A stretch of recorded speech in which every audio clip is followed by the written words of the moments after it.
Thank you for your interest in our online ROVER training for death certificate completion. ROVER has been used to register birth certificates since 2009 and death certificates starting in 2010. Oklahoma funeral homes have been mandated by the state to use our system since July 2012. Let's get started. This is ROVER's main page. A couple keys to making your ROVER experience a great one. First, please use Internet Explorer.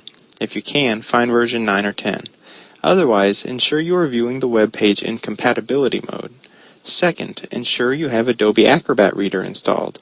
These two programs work together to display our website and help you print draft files. They can be downloaded through our First Time Users link at the bottom of this page or by searching Google for them. To start, all you have to do is click the Login button.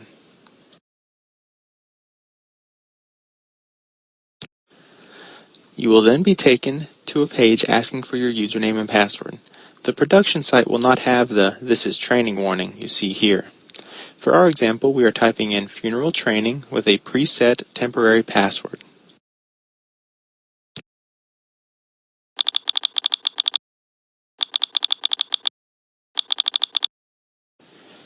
When you log in with your temporary password, you will be asked to create a new one, as well as setting up a personal question and personal answer.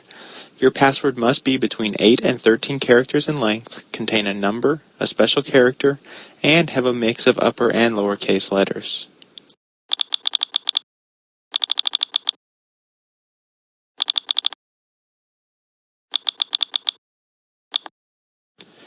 Once you log in, you will be taken to a ROVER starting screen. You will be able to see any records assigned to your funeral home here. Records can be assigned to you by the medical examiner when they have the decedent at their facility prior to you picking up, or possibly another funeral home started the case but the family changed their mind and want to use your facility to handle the decedent. When you see a case pending in the Open Cases queue, you click Process to enter the data and get the record ready for the funeral director to sign. Sometimes your funeral home will be starting the case. It has not been assigned to you by the medical examiner's office or another facility. For this training purpose, we will start a new record. On the ROVER starting screen, click on the word Death.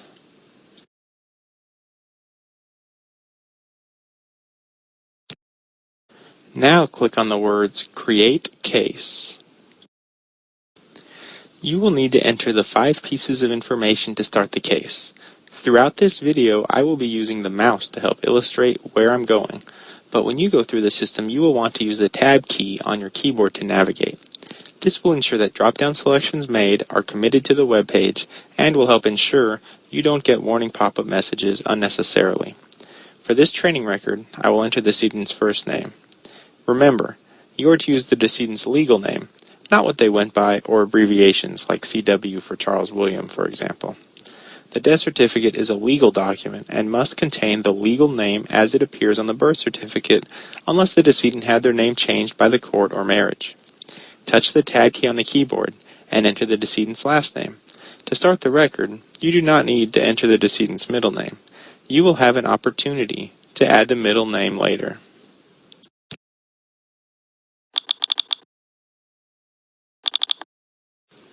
Touch the Tab key on the keyboard and enter the decedent's sex.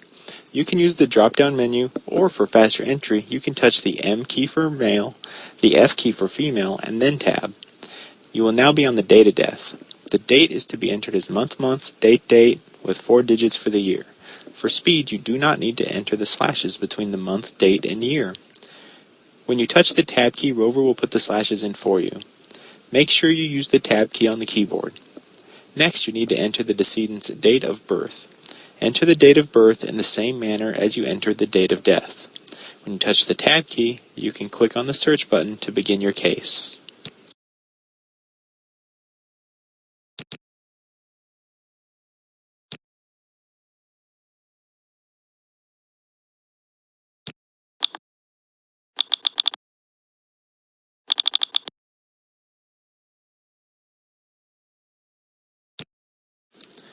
On the Records List page, you will see the message, "There were no results that matched your search." The system has cross-referenced the database and is telling you there is no record in the system with the first name, last name, sex, date of death, and date of birth information you entered. If a case had been entered by the medical examiner but not assigned to you, you would see the decedent's name shown, and you could accept the case and continue entry. However, for this training, no record exists for the decedent. Click on Create New Case. Now that we've opened a new case for our decedent, we can see that ROVER is a tab-based system. At the top you see tabs 1 through 10. As a funeral director, you will be able to enter data into tabs 1 through 5 plus tab 10. You will also notice the information you entered to start the case has now populated over to tab 1. If the decedent has a middle name, click on the middle field and enter the middle name. Tab down to last name before first marriage. If the decedent's last name is the same as their current last name, never married or returned to their maiden name after being widowed or divorced, click the small box next to same as current last name.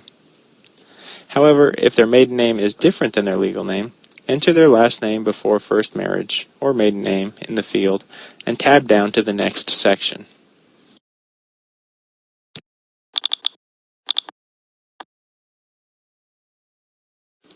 Item 2 is the decedent's sex.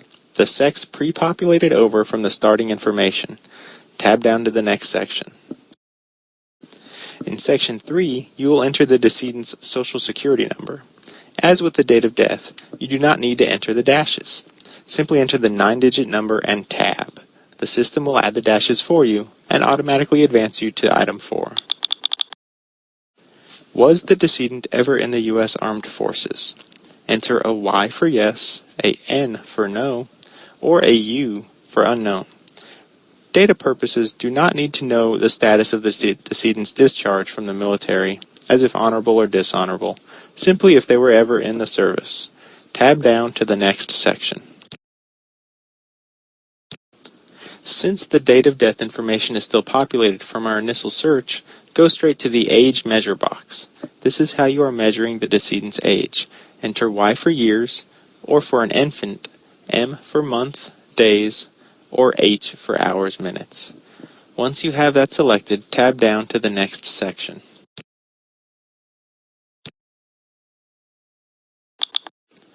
The date of birth is now highlighted. The date pre-populated over from the start information. Check the date and make sure you have the correct date. Tab out of the date of birth section. Because you have started a new record, you want to save your information. Additionally, you want to activate the Social Security verification. The verification will be initiated when the record is saved.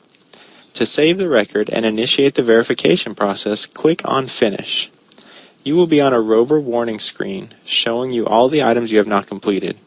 Go all the way to the bottom of the page and click on Save as Pending.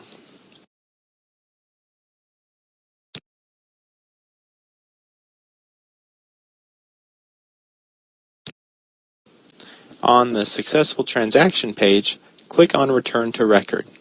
Your new record has now been saved. You will be taken back to tab 1 and you will see the verification status of the Social Security number you entered.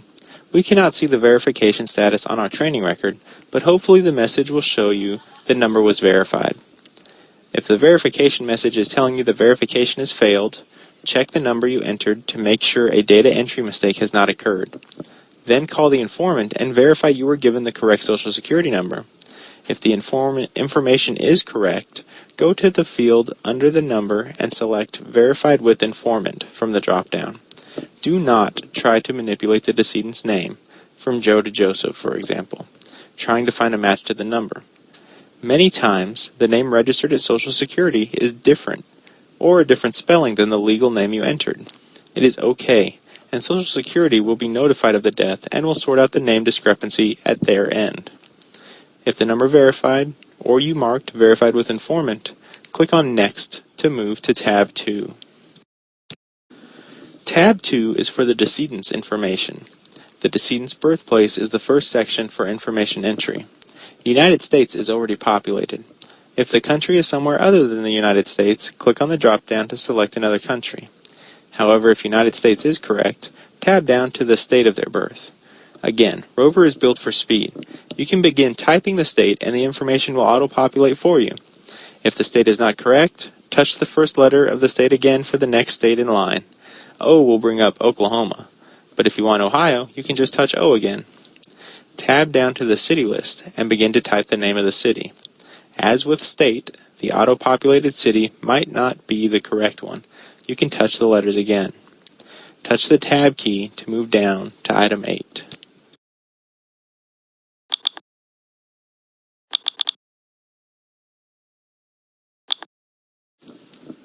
Enter the decedent's address.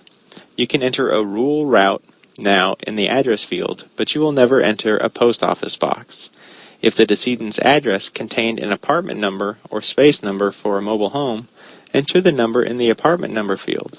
If the address is not an apartment or space, don't enter anything in the field. Tab down and complete the rest of the information in 8 and move on to 9.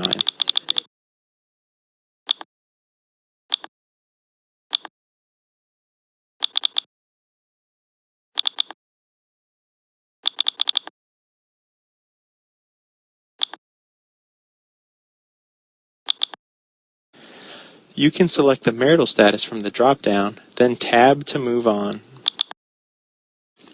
Based on the selection you made on the marital status field, ROVER will now open up the correct fields 10, 11, and 12. If a parent's name is not known, you can click the Unknown box, touch the Tab key, and the unknown wording will populate for you. For example, if you know the mother's first name, but not her maiden name, you would enter her first name and then Unknown for her maiden name. Tab out of the field and click on the Next button.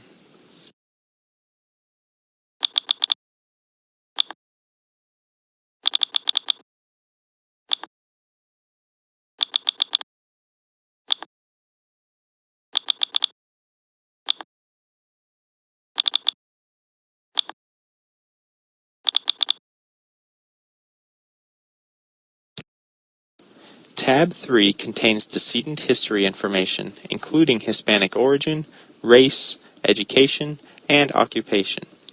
You want to click the appropriate selection for each one. Item 14 is for the race. Some people have more than one race.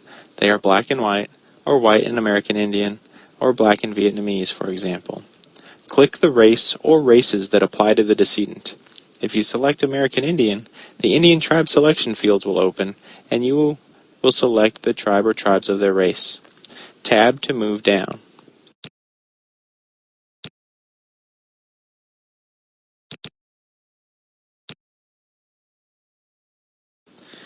Item 15 contains decedent's education. From the drop-down list, select the highest level of education for the decedent. Unknown, refused, and not obtainable are also allowable selections if the information is not known.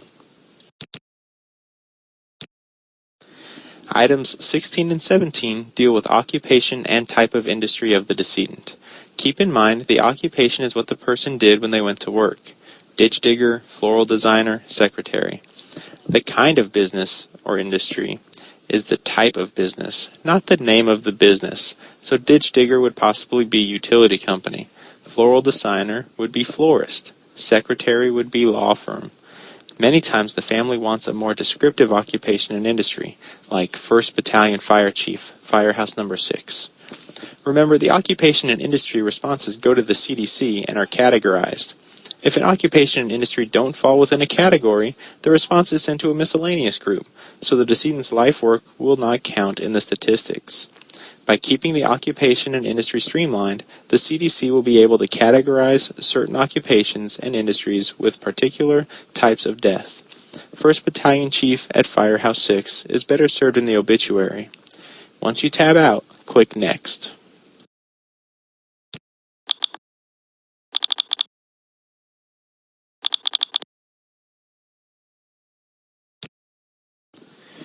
We are now at tab 4, the informant's information and the method of disposition for the deceased. Enter the informant's first, middle, if applicable, and last names by tabbing to move down through the fields. Tab will move you on down to the relationship. From the drop-down, select the relationship of the informant to the decedent, and tab to move on. Then you will be moved to a small box beside address, same as decedent's residence. If the informant lived at the same address as the decedent, click the small box and touch the Tab key. The decedent's address will autofill for you. If the informant and the decedent had different addresses, simply tab one more time and the address field will be available for you to enter the informant's address. Tab will move you to the next field as you enter the address information. Continue to tab to the next section.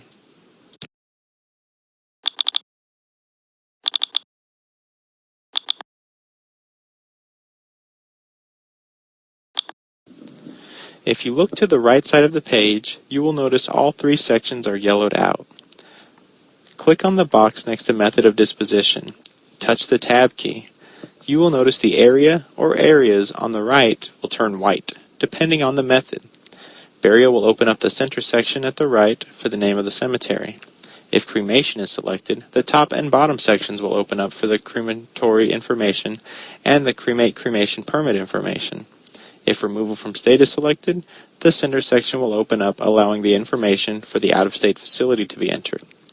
When you have entered the appropriate information, tab out of the field and click Next.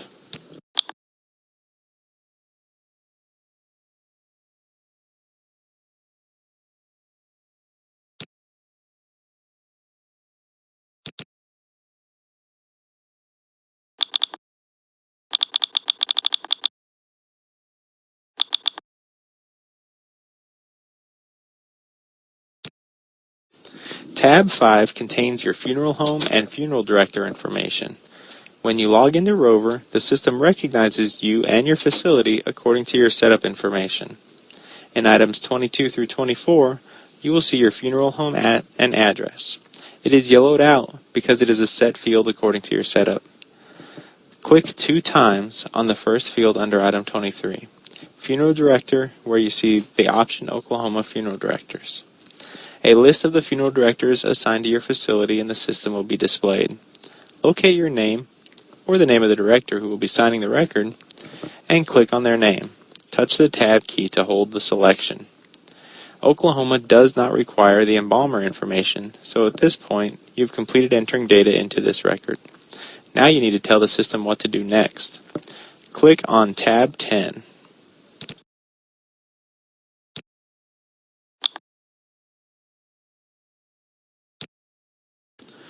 Think of Tab 10 as the directional tab of ROVER. The information on Tab 10 will direct the system to the appropriate area for the completion of the record. First, you will notice the Comments Among Users About Case box. The Comments box is where you will enter helpful information for the online physician, the medical examiner, or us here at the state. Enter DOD for date of death, TOD for time of death, POD for place of death. When you have entered your comments, press the Tab key to move on.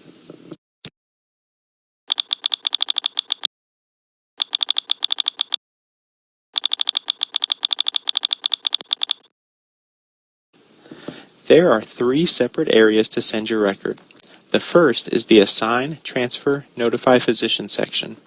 If the case is a burial, a natural death, and the medical examiner is not involved with the cause of death, you can send the case to the decedent's primary care physician for completion of the medical portion of the record.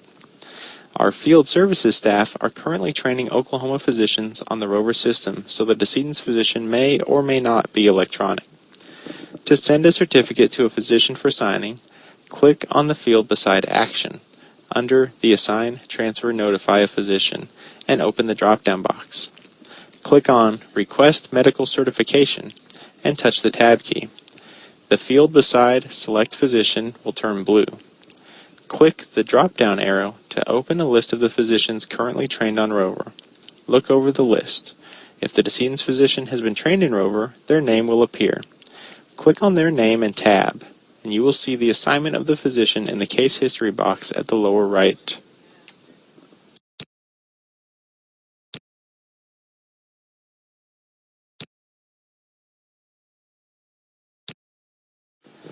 If you do not see the doctor's name, it means the doctor has not been trained on the system. In this case, you would just change the doctor field back to Select and move your cursor back up to Action and open the drop-down box. The selection you would pick here is Certifier Not Listed, Drop to Paper. This selection is telling the system that the medical certifier is not trained in ROVER and the funeral home needs to print a certificate out to take to the physician to be completed manually. You will see that notification in the case history box if it were selected. The second area is the Assign, Transfer, Notify Funeral Home section. Occasionally, a family will begin a case with your funeral facility only to come back and tell you they want to use another facility. Sometimes the family tells the medical examiner which facility will be handling the case, then they change their mind, but the ME has already assigned the case to you. You might have already started the case and have information entered. You can go to the Assign, Transfer, Notify Funeral Home and Transfer to another funeral home on the Action field. Tab out and a listing of funeral homes will open. Go down the listing until you find the funeral home for the transfer. Select the facility and tab. You will see the transfer noted in the case history box. The case will leave your open cases queue and show on the new funeral home list when they log in. The third area is for medical examiner assignment. If the case is a cremation or if the decedent is being transported out of state, the medical examiner must be notified. Both cremations and transports require a permit before the method can be carried out. Click on the field beside Reason and open the drop-down listing. You can select either cremation permit or transport permit. Select the proper permit and tab. You will see the notification to the medical examiner for the permit in the case history box to the right. There are other times when a record must be referred to the medical examiner's office. If the decedent is under the age of 18, or the death was not in a facility, or the cause of death was not a natural cause. All three of these types of cases must be referred, and when you click the Reason field and open the drop-down selections, select Other. Touch the Tab key and the Other Reason line opens up. You will be free to type the reason in the box. Entries such as decedent under age 18, or died unattended at home, or death as a result of a fall, are examples of the data to be entered for that reason. Touch the Tab key and you will see the referral in the case history box on the right. One item to make note of. When you make any selection from one of these three sections on the side, you will see the action in the case history box. If you leave the case and come back later to do more data entry, the selections you made in the selection box will default back to Select. Do not reselect the assignment again. Always look at the case history box. If you see the assignment in the history box, do not reselect it. Multiple selections do not make the record go faster. If anything, they slow down the record and can cause the record to hang up. Always check the case history box first. You do not need to do any selections on the right side of this tab. You are now finished with the data entry portion of the death certificate. Click the Finish button to continue, and you will be sent to the ROVER warning screen. Notice how ROVER gives a few warnings before letting you completely save the record. These warnings are telling you some information is missing. If you read the warning message, the following information must be entered to complete the personal information section. The personal information section is the funeral home's responsibility. Notice how the errors have a blue title with black descriptions under them. The blue title is a hyperlink, and clicking on it will take you to the appropriate tab in ROVER to correct information. This is very useful if you accidentally forget to fill out any information. If you click the blue title, you will be taken straight to that field to correct it. After entering the missing information, click on Finish and you will be back at the ROVER warning screen. Some of the warning messages do not apply to you as a funeral facility. They are messages for the medical portion of the record. Even if you miss these questions, any error on this page can be ignored and you can at least save the record. This is important if you get interrupted or have to stop in the middle of completing a certificate. You can just save as pending with the errors and come back and complete the rest at any time. So scroll to the bottom of the page and click on Save as Pending. Sometimes you will see an error about contact information at the top of this screen. This error may or may not be visible, depending on if we have all the contact information for everyone tied to the record. Regardless, you can always ignore this message if it is visible. This page shows us that we can print a draft. As a funeral facility, you will want to print a draft to proof your data entry, plus it is vital to have the informant to proof the information. You might even want the informant to initial the draft page, verifying they are approving the accuracy of the information. If anything needs to be changed, you would just log back in and make the changes, and go through the printing again if necessary. Let's click the print button to see what this would look like. Click on the Generate Document button.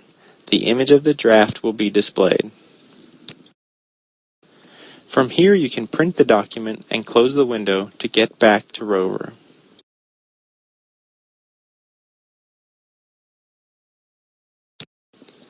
Let's click Main Menu to get completely out of this record and back to our main page with the queue. When you and the informant have proofed the record and the information is correct, it is time for the funeral director to sign the record if the record is being sent to a physician not trained on the ROVER system. We refer to these cases as drop to paper because they are being printed out on paper for the physician to manually sign.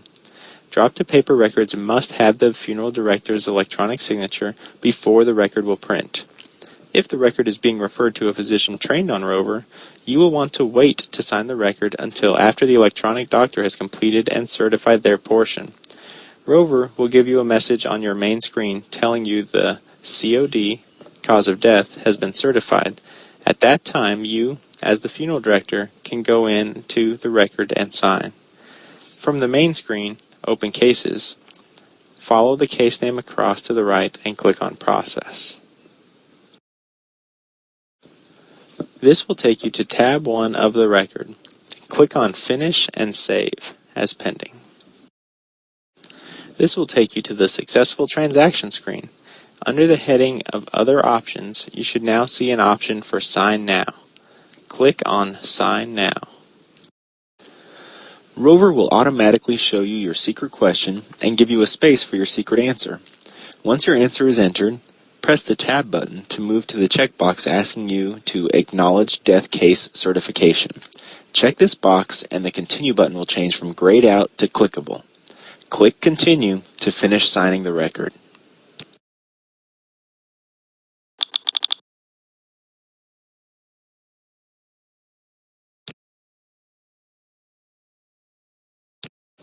If this had been a drop to paper, you would see a drop to paper print option at this point. If you are sending this certificate to a physician for manual completion, meaning the doctor is not ROVER trained, you will click Drop to Paper, then Generate Document to print a certificate without the draft watermark for a physician to complete the record. When the document is printed, you would click Continue and go back to the Successful Transaction screen. You will receive a message notifying you the case has been successfully signed. Click Continue again. Finish releasing the record by clicking Main Menu. If you signed the record for a drop-to-paper case, you will notice the case is no longer visible because by signing the record you told the system you were finished with the case.